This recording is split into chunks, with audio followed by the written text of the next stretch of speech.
কোনো ব্যবস্থা করে দাও। সেটা দাসি উঠলে শুনে নিস। কল বন্ধ করে দিয়ে তাহলে ওই বলছে যে ওদের মধ্যে যে ঝগড়া বাঁধানো যেটা সেটা পাইপের লাইনটা ওটা পরিপূর্ণ হয়েছে। ওর কাজ কোনো সফল হবে না। তুই একবার ছাড়া দুবার পরিপূর্ণ করেছিস, ওদের বিশ্ব হয়ে যাবে রে। সেটা নিয়ে তুই দুশ্চিন্তা করিস না। আর সবসময় বোম্বস্থলে ওই চিন্তা করিস না। নিজের কর্মোপার্জন কর, সেই কর্ম তুই পেয়ে যাবি রে। তুই নিজে স্থির করে কর্মোপার্জন কর, ওই কন্যায় তোর পরিপূর্ণ হবে রে। চিন্তা তো হচ্ছে, ধৈর্যটা রাখতে পারছি না। শোন বেটা, ধৈর্য উপার্জন না পরিপূর্ণ করলে, নিজের জোর চিন্তা করলে সেটা পূর্ণ হয় না রে বেটা। ধৈর্য উপার্জন কর, ওই কন্যায় তোর পরিপূর্ণ হবে। আর তুই যে কর্মের জন্য উপার্জন করেছিস, সেই কর্মও তুই নিজে জয় করতে পারবি। ধৈর্য তো রেখে আছে অনেকদিন ধরে। পারবি বেটা, ধৈর্য তো অনেকদিন রেখে আছে, আর তো হচ্ছে না।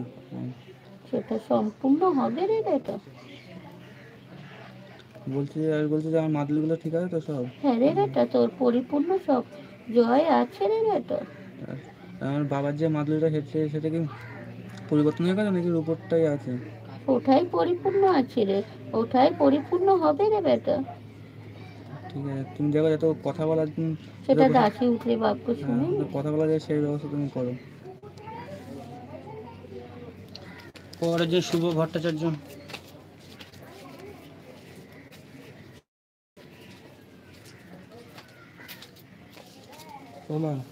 বল বেটা,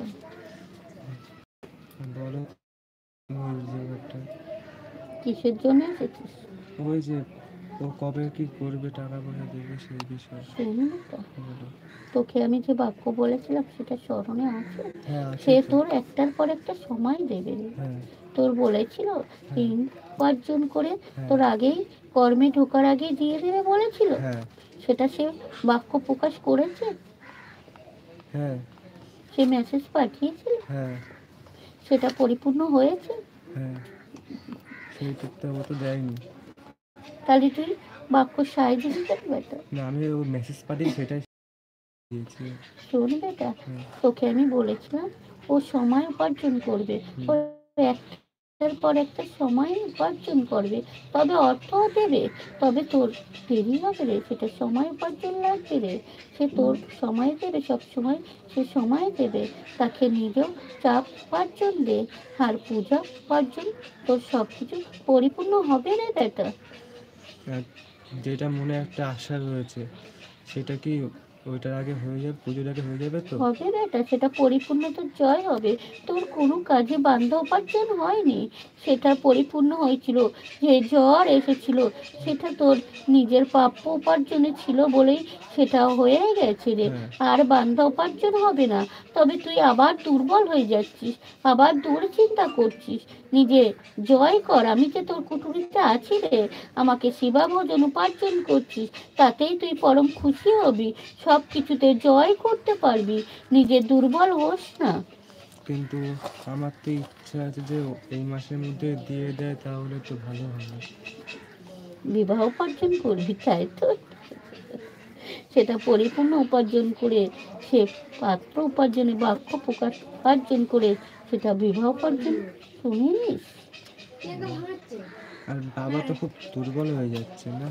তোর পিতা একটুতে দুর্বল হয়ে যায়, একটুতে অধৈর্য হয়ে যায়, একটুতে বিরক্ত হয়ে যায়। কারুর ডাকাক সে নিজের স্মরণে দিতে পারে না। সে নিজে যেটা উপার্জন করবে সেটাই ঠিক রে। তোদের বাক্য সে শোনে রে না, সে উল্টো বাক্য শুনিয়ে দেয়। সে নিজেই সেটা ভালো বোঝে, তাই না রে বেটা?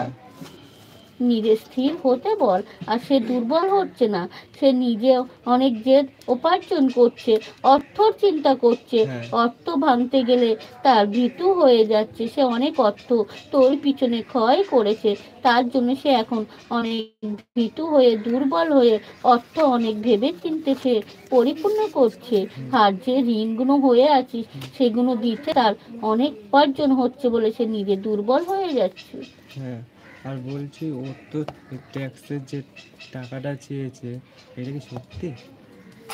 শোনে বেটা, ওটা তোর পরিপূর্ণ হবে রে বেটা, ওটা দিতে হবে, তোর উপার্জনে দিতে হবে রে বেটা। এবারে